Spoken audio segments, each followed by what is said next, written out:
پھر اللہ جل وعلا نے تمام ارواحوں کو حکم کیا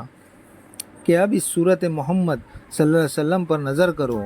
حکم خدا کے بعد تمام روحوں نے صورت نبوی پر نظر کی اور سر اشرف حاصل کیا، اور جس نے پیشانی کو دیکھا دنیا میں وہ بادشاہ ہوا، وہ عادل و امیر ہوا۔ جس نے چشم مبارک کو دیکھا وہ جہاں حافظ قرآن ہوا۔ جس نے کان کی طرف نظر کی وہ نیک بات سنا اور اس کو صدق کے ساتھ قبول کرے، اور جو بھووں مبارک کو دیکھا وہ نقاش ہوا، اور جس نے رخسار مبارک کو دیکھا وہ عاقل و حسن جہاں ہوا۔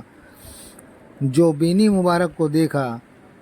وہ عطار و طبیب و حکیم ہوا، اور جو لب عطر کو دیکھا وہ حسین و وزیر ہوئے، اور جو منہ مبارک کو دیکھا وہ سائے میں جہاں ہوا، اور جو دانت مبارک کو دیکھا وہ سفیر شاہ ہوا، اور جو حلق مبارک کو دیکھا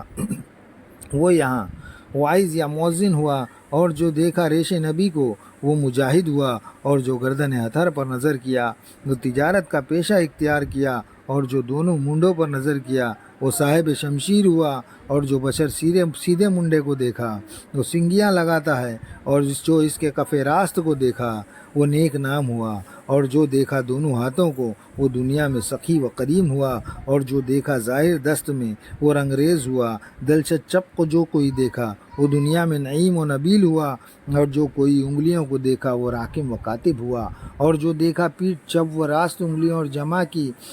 جمع کی وہ دنیا میں لوہار و درزی ہوا، اور جس کی نظر سینے اشرف پر پڑی وہ مجتہد و عالم ہوا، اور جو پشت مبارک پر نظر کیا وہ شرع کی تعظیم بجا لایا، اور وہ شرع کے حکم بجا لایا، اور جس کسی نے پہلو مبارک کو دیکھا وہ غازی ہوا، اور جو شکام مبارک کو دیکھا وہ زاہد اور قناعت میں قدم رکھا،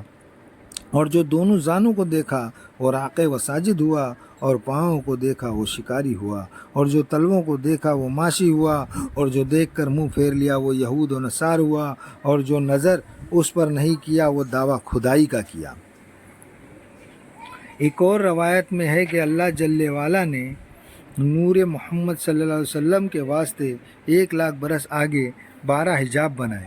یعنی جو پہلا پردہ تھا وہ قدرت کا تھا، اور جو دوسرا پردہ تھا وہ عظمت کا تھا، اور جو تیسرا پردہ تھا وہ منت کا تھا، اور جو چوتھا پردہ تھا وہ رحمت کا تھا، اور پانچواں پردہ سعادت کا تھا، اور چھٹا پردہ کرامت کا تھا، اور ساتواں پردہ منزلت کا تھا، اور آٹھواں پردہ ہدایت کا تھا، اور نوواں پردہ نبوت کا تھا، اور 10واں پردہ رفیعت کا تھا، اور 11واں پردہ ہیبت کا تھا، اور 12واں پردہ شفاعت کا تھا، اور ہر پردے میں 12,000 برس تک حق تعالیٰ کی تسبیح و تقدیس میں رہا، اور ہر پردے میں اللہ جل وعلا الگ الگ ذکر دیا کرتا تھا۔ جب نور محمد صلی اللہ علیہ وسلم ان حجابوں سے باہر آیا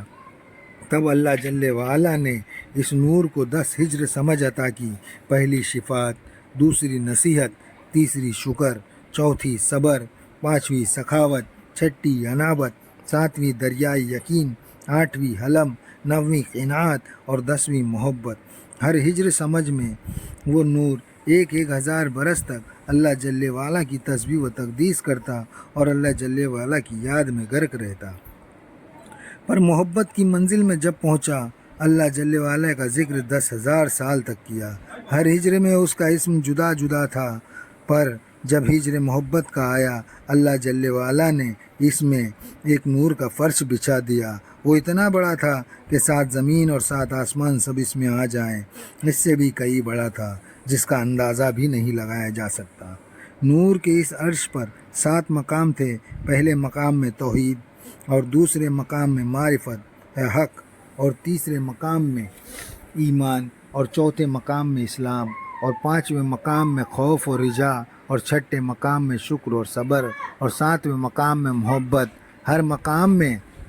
نور محمد صلی اللہ علیہ وسلم 1 الف سال تک اللہ جل وعلا